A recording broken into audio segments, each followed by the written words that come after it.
Assalamualaikum oke teman-teman, selamat datang kembali di channel RC Fintech dan selamat menonton. Pada kesempatan kali ini saya akan membahas tutorial mengenai cara transfer GoPay ke Dana. Namun sebelumnya di sini teman-teman, silakan teman-teman subscribe channel ini agar teman-teman mendapatkan kemanfaatan pada video-video baru yang telah saya upload. Adapun caranya, silakan teman-teman masuk di aplikasi Gojek teman-teman.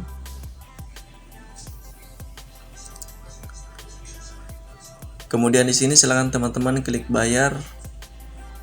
Lalu silakan teman-teman klik ke rekening bank.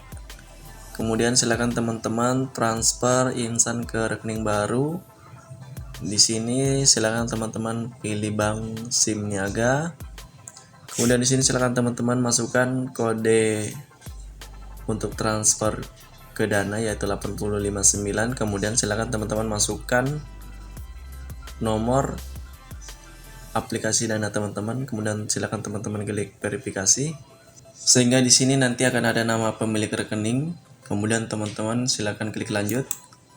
Kemudian di sini silakan teman-teman masukkan isi nominal. Di sini saya akan kirim sebesar Rp10.000. Kemudian teman-teman klik lanjut. Kemudian di sini silakan teman-teman konfirmasi transfer. Untuk biaya adminnya sebesar 2.500, jadi totalnya sebesar 12.500. Kemudian teman-teman silakan klik konfirmasi. Oke, jadi di sini telah berhasil saya transfer.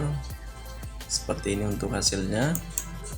Dan ini juga hasil dari transfer ke aplikasi Dana. Oke, jadi seperti ini untuk tutorial cara transfer GoPay ke Dana. Semoga bermanfaat. Saya Rio, assalamualaikum, sampai jumpa pada video berikutnya.